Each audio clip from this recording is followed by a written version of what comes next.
इयत्ता 10वी, विषय इतिहास, पाठ क्रमांक 9, ऐतिहासिक ठेव्यांचे जतन. इतिहास पाठ्यपुस्तकातील हा शेवटचा पाठ आहे, ऐतिहासिक ठेव्यांचे जतन.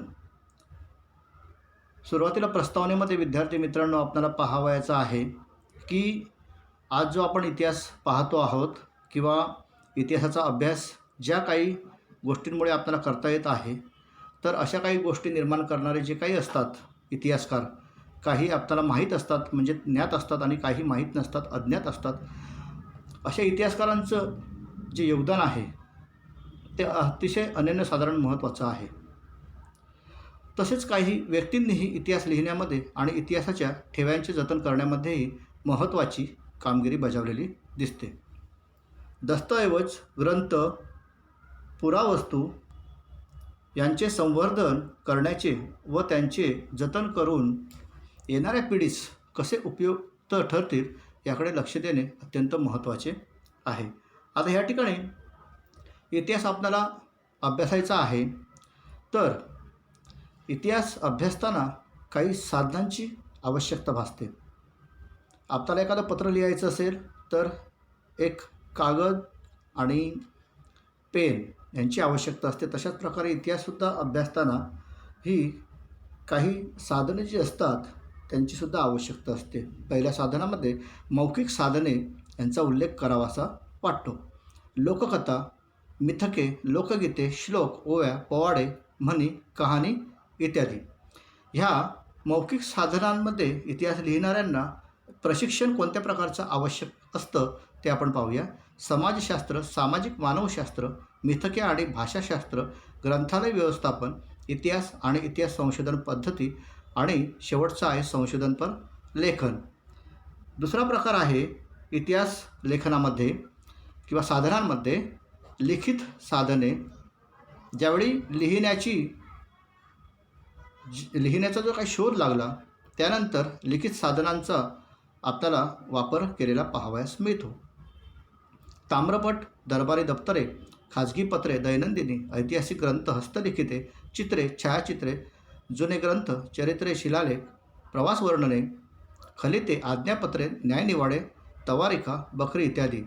विद्यार्थी मित्रांनो, परीक्षेमध्ये विचारत असताना इतिहासाची प्रमुख साधने लिहा असा प्रश्न असतो किंवा प्रश्न 2 मार्कासाठी असतो. त्यावेळी लिखित साधनं कोणती आहेत, लिखित साधने कोणती आहेत ही सुद्धा आपल्याला अशा स्वरूपाचा सुद्धा आपल्याला प्रश्न विचारला जातो.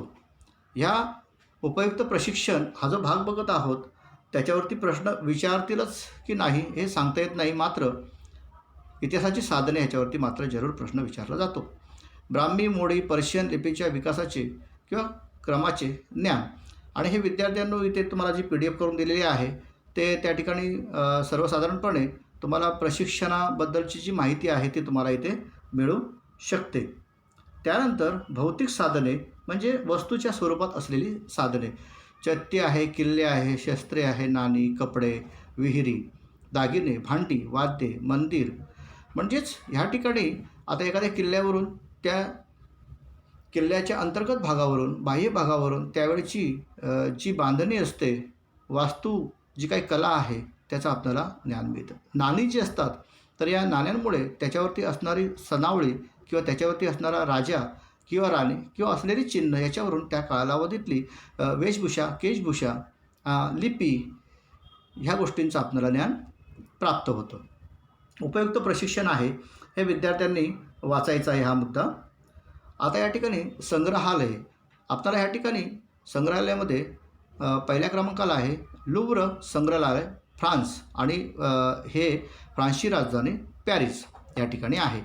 स्थापना 18व्या शतकात झालेली आहे. विशेषतः मोनालिसाचे चित्र लिओनार्डो दा विंची, इटालियन हा जो चित्रकार आहे ह्याने ते चित्र काढलं होतं. हे जगप्रसिद्ध चित्र आहे किंवा त्याला मान्यता मिळालेली आहे. आणि नेपोलियन बोनापार्टने ज्या ज्या देशांवरती राज्य केलं, ज्या ज्या देशांवरती विजय मिळवला, त्या त्या देशातून आणलेल्या वस्तू, या वस्तूंची संख्या 3,80,000हून अधिक आहे. ब्रिटिश संग्रहालय हे इंग्लंडमध्ये आलेलं आहे. स्थापना ही सुद्धा 18व्या शतकातच आहे आणि ही राजधानीचं ठिकाण लंडन या ठिकाणी आहे. सर हॅन्स स्लोअन ह्या निसर्गशास्त्रज्ञाने त्याच्या ग्रंथालयातील सुमारे 71,000 वस्तू इंग्लंडचा राजा दुसरा जॉर्ज याच्याकडे दिल्या होत्या. या संग्रहालयात सुमारे 80 लाख वस्तू आहेत. नॅशनल म्युझियम या ठिकाणी national museum of natural history, United states of America USA सन 1846मध्ये सुरू झालेला आहे. यात वनस्पती, प्राणी यांचे अवशेष तसेच जीवाश्म, खनिजे, दगड, मानव प्रजातींचे असीमभूत अवशेष आहेत. 12 कोटींहून अधिक वस्तूंचे या ठिकाणी नमुने आहेत. विद्यार्थी मित्रांनो, या ठिकाणी सांगायचा उद्देश असा आहे की हे जे काही संग्रहित करून त्याचं जे काही संगोपन करून किंवा त्या ठिकाणी त्यांचं संरक्षण करून जे ठेवलेलं आहे ते येणाऱ्या पिढीमध्ये हे अभ्यास करणाऱ्या विद्यार्थ्यांना अतिशय उपयुक्त ठरणारे आहेत. भारतातील संग्रहालये आहेत बघा, कोलकाता, दिल्ली, मुंबई, हैदराबाद आणि अहमदाबाद म्हणजे Indian museum Kolkata, national museum Delhi, Chhatrapati Shivaji Maharaj वस्तू संग्रहालय Mumbai, Salarjung museum Hyderabad, the calico museum of textiles Ahmedabad. संग्रहालयातील पदवी म्हणजे संग्रहालयासंबंधी आपल्याला जर शिक्षण घ्यायचं असेल, संग्रहालयामध्ये आपल्याला जर त्याप्रमाणे शिक्षण घ्यायचं असेल तर ह्या ठिकाणी कोणते अभ्यासक्रम असतात ते आपल्याला पाहणं उपयुक्त ठरेल. बघा इथे कोणकोणत्या संस्था आहेत त्या बघूया. राष्ट्रीय वस्तू संग्रहालय दिल्ली, महाराज सयाजी विद्यापीठ वडोदरा, कोलकाता विद्यापीठ कोलकाता, बनारस हिंदू विद्यापीठ वाराणसी आणि अलीगड आणि ग्वालियर इथे सुद्धा आहेत. छत्रपती शिवाजी महाराज वस्तू संग्रहालय हे मुंबईला आहे. स्थापना 1904मध्ये. आता ह्या ठिकाणी चुकीची जोडी ओळखा म्हटलं तर छत्रपती शिवाजी महाराज वस्तू संग्रहालय हे दिल्लीला पण तिथे दाखवलेलं असेल तर ते चुकीचं म्हणून आपल्याला तिथे लिहायचं नाही पण ओळखायचं आहे.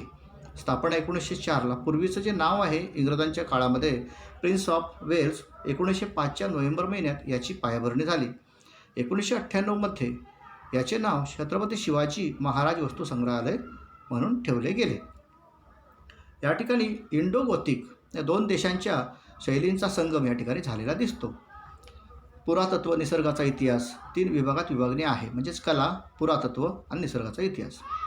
50,000च्या वरती येथे पुरावस्तू आपल्याला पाहावयास मिळतात. ग्रंथालय आणि अभिलेख. ग्रंथालयामध्ये आपल्याला ग्रंथालयाचा फायदा असा असतो की त्या ठिकाणी आपल्याला हव्या असलेल्या पुस्तकातून ज्ञान मिळवता येतं किंवा आपल्याला ज्या विषयावरती प्रबंध लिहायचा आहे, डॉक्टरेट करायची आहे किंवा त्याच्यामध्ये आपल्याला बारीक अतिशय सखोल अभ्यास करायचा असेल तर आपल्याला ग्रंथालयाशिवाय दुसरा पर्याय नाही. अशा वेळी आपल्याला ग्रंथालयात जाऊन आपल्याला आवश्यक असलेल्या पुस्तकाचं वाचन करणे आणि त्यानुसार आपण ज्ञान मिळवणे हे अतिशय महत्त्वाचं ठरतं. या ठिकाणी तक्षशिला विद्यापीठ येथील ग्रंथालय त्या 5व्या शतकामध्ये आणि हे पुढे विद्यार्थ्यांनी काही जे मुद्दे आहेत ते आपल्या वहीमध्ये सुद्धा लिहून घ्यायचे आहेत. सरस्वती महाल ग्रंथालय, national library, Nehru memorial museum and library, state central library, library of Asiatic society, David Sassoon library. अभिलेखागार.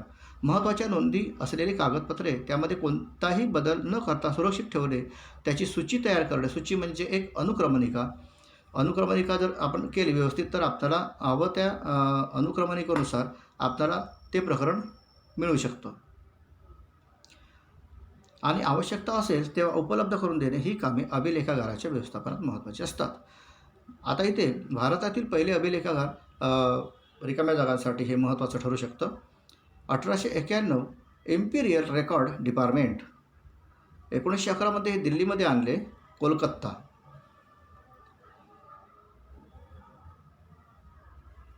इसवी सन 1998 मध्ये हे बघा इथे 98 दिलेलं आहे. त्यावेळेचे राष्ट्रपती KR नारायणन यांना राष्ट्रीय अभिलेखागार म्हणून ते जनतेसाठी यांनी खुले केलेले आहे. 1748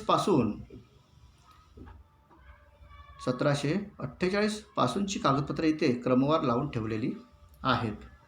अनेक भाषांमध्ये ह्यांच्या नोंदी आहेत. पुढे आहे कोश म्हणजेच शब्दांचा, माहितीचा व ज्ञानाचा केलेला पद्धतशीर संग्रह. विविध क्षेत्रातील विभागातील ज्ञानाचे केलेले संकलन म्हणजेच एकत्र करून ठेवणं किंवा त्याची गोळाबेरीज करणे, मांडणी करणे म्हणजे कोश होय. उपलब्ध ज्ञानाचे योग्य व्यवस्थापन करून योग्य वेळी गरजवंताला ती माहिती अथवा ज्ञान उपलब्ध कसं होईल याकडे लक्ष देणे आवश्यक असते किंवा त्याचा उद्देश असतो. कोशाची आवश्यकता वाचकापर्यंत ज्ञान पोचवण्याचं कार्य करायचं असतं. वाचकाची जी जिज्ञासा आहे ती वाढीस लावणं किंवा एखाद्या मुद्द्याचा सविस्तर आणि सांगोपांग विचार करून उलगडा करणे, वाचकाला अभ्यास करण्याची प्रेरणा देणे किंवा आवड निर्माण करणे हाही आहे. संशोधनात उत्तेजन दिलं जातं की परत परत ती चांगली गोष्ट करावी असे वाटते. कोशवाङ्मय राष्ट्राच्या संस्कृतीचे प्रतीक आहे. समाजाची बौद्धिक व सांस्कृतिक गरज पूर्ण केली जाते. कोशांचे प्रकार. एक आहे शब्दकोश. शब्दाचा संग्रह, अर्थ, प्रतिशब्द, पर्यायी शब्द, शब्दांची व्युत्पत्ती इत्यादी माहिती. विश्वकोश. विश्वाचे दोन म्हणजे ह्या कोशाचे दोन भाग पडतात. एक पूर्वसंग्राहक एनसायक्लोपीडिया ब्रिटानिका, महाराष्ट्रीय ज्ञानकोश, मराठी विश्वकोश इत्यादी. विशिष्ट विषयपर कोश, भारतीय संस्कृती, उदाहरणार्थ भारतीय संस्कृती कोश, व्यायाम, ज्ञानकोश इत्यादी. कोश सदृश्य वाङ्मय. त्याच्यानंतर सूचीवाङ्मय. कोश आणि इतिहास. कोश आणि इतिहास ह्याचा अतिशय जवळचा संबंध आहे. आपल्याला काही समस्या असतील, काही शब्दांचे अर्थ आवश्यक असतील तर आपल्याला त्या कोशाच्या माध्यमातून, कोशाच्या सहाय्याने आपल्याला ते मिळवता येतात. त्यानंतर इतिहास विषयाशी संबंधित कोश. रघुनाथ भास्कर गोडबोले यांचा एक कोश आहे. श्रीधर व्यंकटेश केतकर. मराठी माणसाने बहुश्रुत व्हावे अशा प्रकारची त्यांची धारणा होती. त्यानंतर पुढे बघा, सिद्धेश्वर शास्त्री चित्राव. भारतवर्षीय चरित्रकोश, भारतवर्षीय मध्ययुगीन चरित्रकोश, भारतवर्षीय अर्वाचीन चरित्रकोश. स्थळकोश. इथे स्थळकोश म्हणजे ह्या ठिकाणी भूगोल इथे महत्त्वाचा असतो. मुनिव्यास, सिद्धेश्वर शास्त्री चित्राव आणि विश्वकोश. महाराष्ट्र राज्याचे पहिले मुख्यमंत्री यशवंतराव चव्हाण यांनी मराठी भाषा व साहित्य यांच्या अभिवृद्धीसाठी महाराष्ट्र राज्य साहित्य संस्कृती मंडळाच्या वतीने विश्वकोश निर्मितीस चालना दिली, जेणेकरून आपल्या महाराष्ट्रातीलच नव्हे तर देशातील किंवा जगातील ज्या काही इतिहासाबद्दल ज्यांच्या मनामध्ये प्रेम आहे किंवा इतर काही ज्ञान मिळवण्याच्या उद्देशाने ज्यांनी काही अभ्यास सुरू केलेला आहे अशा सर्वांसाठी मार्गदर्शक ठरावा या उद्देशाने हा कोश निर्मिती ही केलेली पाहावयास मिळते. भारतीय संस्कृती कोश महादेव शास्त्री जोशी यांच्या संपादक ज्यावेळी ते झालेले होते तर त्यांनी असा एक विचार केला की आपली जी भारतीय संस्कृती आहे तर ती संस्कृती जगापर्यंत कशी पोचेल ह्या दृष्टिकोनातून त्यांनी विचार केला. त्याच्यासाठी संज्ञाकोशमध्ये आपल्याला जर पाहावयाचं म्हटलं तर इतिहासातील संज्ञांचा अर्थ, संज्ञा म्हणजेच त्या ठिकाणी आपण कन्सेप्ट म्हणतो. संज्ञाकोश होय. इतिहास विषय अभ्यासकारांना या कोशाचा महत्त्वपूर्ण फायदा होतो.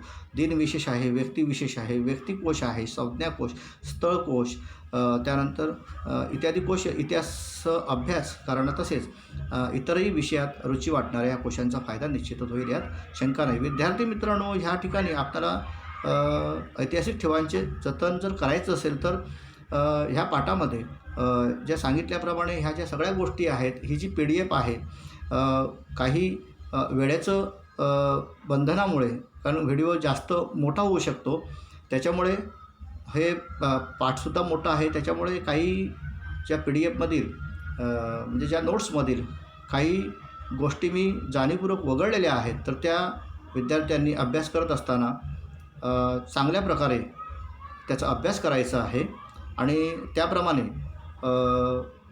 परीक्षेची तयारी करायची आहे. धन्यवाद.